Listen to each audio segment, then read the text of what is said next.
আজ আমি তোমাদের শীতের স্পেশাল দারুণ স্বাদের একটা রেসিপি বানিয়ে দেখাবো। আর এই রেসিপিটা বানানোর জন্য খুব বেশি সময় বা উপকরণের প্রয়োজন পড়বে না। খুব কম সময়ে কম উপকরণ দিয়েই বানানো যায়, খেতে দারুণ হয়। ছোট থেকে বড় যে কেউ খুব পছন্দ করবে। তো প্লিজ বন্ধুরা, রেসিপিটা কোনো রকমের স্কিপ না করে প্রথম থেকে শেষ পর্যন্ত দেখতে থাকো। আশা করছি তোমাদের ভীষণ ভালো লাগবে। রেসিপিটা তৈরি করার জন্য এখানে 1 কাপ পরিমাণ সুজি নিয়েছি। এবার এই সুজিটাকে ব্লেন্ড করার জন্য বা পেস্ট করার জন্য মিক্সি জারের মধ্যে নিয়ে নেব। তার সাথে দিয়ে দিচ্ছি 2 চা চামচ পরিমাণ গুঁড়া দুধ। হাতের কাছে থাকলে অ্যাড করবে, তা নাহলে স্কিপ করতে পারো। আর মিষ্টির জন্য দিয়ে দিচ্ছি 2 চা চামচ পরিমাণ চিনি। যে কাপ মেপে আমি সুজি নিয়েছি ওই কাপ মেপে দিয়ে দিচ্ছি 1 কাপ পরিমাণ উষ্ণ গরম পানি।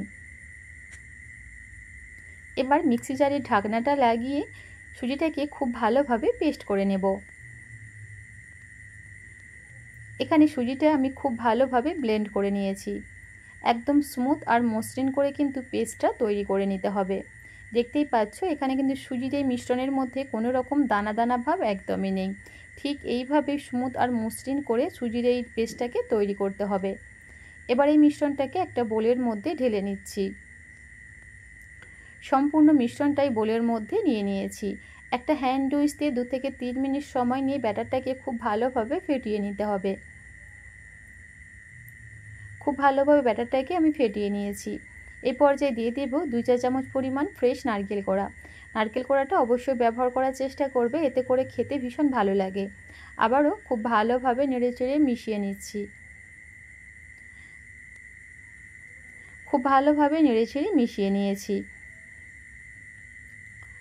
এই পর্যায়ে দিয়ে দেব হাফ চা চামচ বেকিং পাউডার। বেকিং পাউডার অবশ্যই ব্যবহার করতে হবে, এতে করে পিঠাগুলো কিন্তু একদম নরম তুলতুলে তৈরি হবে। আর দিয়ে দিচ্ছি 1 চিমটের মতো বেকিং সোডা। বেকিং সোডার পরিমাণটা একদমই অল্প দিতে হবে। খুব বেশি দেওয়া হলে কিন্তু পিঠার মধ্যে বেকিং সোডার একটা গন্ধ পাবে, সেক্ষেত্রে খেতে ভালো লাগবে না। 2 চা চামচ পরিমাণ পানি দিয়ে আলতো হাতে নেড়েচেড়ে মিশিয়ে নিচ্ছি। দেখতেই পাচ্ছ বন্ধুরা, ব্যাটারটা কিন্তু ঠিক এইভাবেই তৈরি করতে হবে। সবশেষে দিয়ে দিলাম 1 চিমটের মতো নুন। আবারও নেড়েচেড়ে একটু মিশিয়ে নিচ্ছি। ব্যাটারের ঘনত্বটা কিন্তু একদম পারফেক্টভাবে তৈরি করতে হবে। আর 1 কাপ সুজির জন্য 1 কাপ পরিমাণ পানি ব্যবহার করতে হবে। এবার রেসিপিটা তৈরি করার জন্য চলে যাব চুলায়। এদিকে একটা প্যানের মধ্যে পর্যাপ্ত পরিমাণ পানি খুব ভালোভাবে ফুটিয়ে নিয়েছি। তারপর এই প্যানের মধ্যে এরকম একটা স্টিলের প্লেট রেখে দিচ্ছি। তবে তোমাদের হাতের কাছে যদি পিঠা স্টিম করার জন্য ছিদ্রযুক্ত পাত্র থাকে অবশ্যই সেটা ব্যবহার করবে। এতে করে রেসিপিটা খুবই অল্প সময়ের মধ্যেই ঝটপট তৈরি হয়ে যাবে। প্লেটের ওপরে সামান্য একটু তেল ব্রাশ করে নিচ্ছি। আর অবশ্যই কিন্তু তেলটা ব্রাশ করতে হবে, পরবর্তীতে এটা খুব সহজেই উঠে আসবে।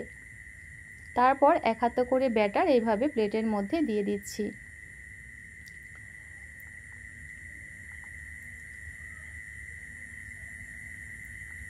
তো দেখতেই পাচ্ছ বন্ধুরা, প্রায় 4টের মতো পিঠে আমি তৈরি করে নিয়েছি। তারপর ঢাকনাটা লাগিয়ে আমি 5 মিনিটের মতো অপেক্ষা করব।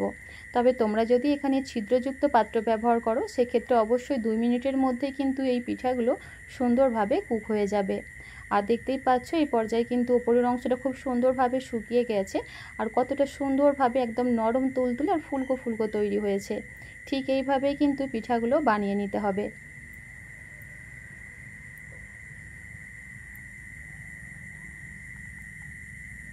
আর একইভাবে আমি সমস্ত পিঠাগুলো তৈরি করে একটা প্লেটের মধ্যে উঠিয়ে নিয়েছি। তো দেখতেই পাচ্ছ বন্ধুরা, পিঠাগুলো দেখতে কতটা বেশি সুন্দর আর লোভনীয় লাগছে। চাইলে তোমরা এই পিঠাগুলো কিন্তু এইভাবেও খেয়ে নিতে পারো। আমি কিন্তু অলরেডি এখানে চিনি অ্যাড করেছি।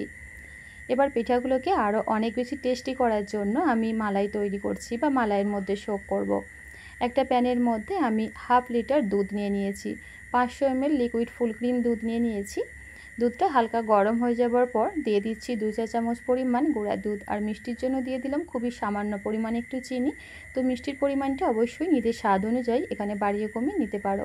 আমি যেহেতু পিঠার মধ্যে অলরেডি মিষ্টি অ্যাড করেছি তাই মিষ্টির পরিমাণটা খুবই কম ব্যবহার করলাম। আর সুন্দর একটা স্বাদ আর স্মেলের জন্য 8-10টার মতো কেশরের ধাগা অ্যাড করেছি আর একটা এলাচ অ্যাড করেছি। এলাচের মুখটা একটু ফাটিয়ে দিয়েছি, এতে করে দেখবে ফ্লেভারটা খুব ভালোভাবে পাওয়া যায়। 2 মিনিটের মতো আমি দুধটাকে ফুটিয়ে নিয়েছি। এ পর্যায়ে দিয়ে দেব কিছুটা পরিমাণ কাজু, পেস্তা আর কিশমিশ। এটা টোটালি অপশনাল, যদি হাতের কাছে থাকে অ্যাড করবে, তা নাহলে স্কিপ করতে পারো। আর অবশ্যই কিন্তু নারকেল কোড়াটা এই পর্যায়ে ব্যবহার করবে। এই পর্যায়ে আমি 2 চা চামচ পরিমাণ নারকেল কোড়া ব্যবহার করলাম। এতে করে পিঠাটা খেতে অনেক বেশি ভালো লাগবে। খুব ভালোভাবে নেড়েচেড়ে মিশিয়ে নিয়েছি। আরও 2 মিনিটের মতো দুধটাকে আমি ফুটিয়ে নিয়েছি। খুব বেশি ঘন করার প্রয়োজন নেই। এবার এখানে আমি বানিয়ে রাখা পিঠাগুলো দুধের মধ্যে দিয়ে দেব। একবার এইভাবে পিঠাটা তৈরি করে দেখবে, খেতে এতটাই বেশি সুস্বাদু হয় বন্ধুরা, একবার বানিয়ে খাবার পর দেখবে বারবার বানাতে ইচ্ছা করবে। আর শীতের সময় অবশ্যই এই পিঠাগুলো খেতে যে কী পরিমাণ মজা লাগে, একবার না বানিয়ে খেলে বিশ্বাসই করতে পারবে না। তো যাই হোক বন্ধুরা, দেখতেই পাচ্ছ সমস্ত পিঠাগুলোই আমি মালাইয়ের মধ্যে দিয়ে দিয়েছি। তারপর 2 মিনিটের মতো কিন্তু মালাইয়ের মধ্যে পিঠাগুলোকে আমি ফুটিয়ে নেব। চুলো ফ্লেমটাকে মিডিয়ামে রেখে আমি 2 মিনিটের মতো পিঠাগুলোকে ফুটিয়ে নিয়েছি। এবার চুলো ফ্লেমটাকে অফ করে ঢাকা দিয়ে আধ ঘন্টার মতো রেস্টে রাখবো। ঠিক আধ ঘন্টা পর ফিরে আসলাম। তবে তোমাদের হাতে যদি সময় বেশি থাকে অবশ্যই কিন্তু 3-4 ঘন্টার মতো পিঠাগুলোকে মালাইয়ের মধ্যে সোক করে রাখবে। সেক্ষেত্রে পিঠাগুলো আরও অনেক পারফেক্ট তৈরি হবে, মানে একদম নরম তুলতুলে হবে, খেতে আরও ভীষণ ভালো লাগবে। এবার একটা একটা পিঠা প্লেটের মধ্যে উঠিয়ে নিচ্ছি। আর দেখতেই পেলে বন্ধুরা এই পিঠাগুলো বানানো কতটা বেশি সহজ, কোনো রকম ঝামেলা ছাড়াই ঝটপট অল্প কিছু উপকরণ দিয়েই তৈরি হয়ে যায়। এবার একটা পিঠা প্লেটের মধ্যে উঠিয়ে নিচ্ছি আর তোমাদের কেটে শেয়ার করব পিঠাটা কতটা বেশি নরম তুলতুলে তৈরি হয়েছে। এই আধা ঘন্টার মধ্যে কিন্তু পিঠাটা অনেকটাই নরম হয়ে গেছে।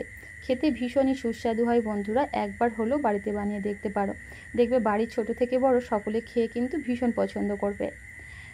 আর হয়তো বা দেখেই নিশ্চয়ই বুঝতে পারছো বন্ধুরা পিঠাটা কতটা নরম তুলতুলে হয়েছে, মুখে দিলেই কিন্তু মিলিয়ে যাবে, ভীষণই সুস্বাদু হয়। আজ তাহলে এ পর্যন্তই, আবারও দেখাবে নতুন কোনো রেসিপিতে। আল্লাহ হাফিজ।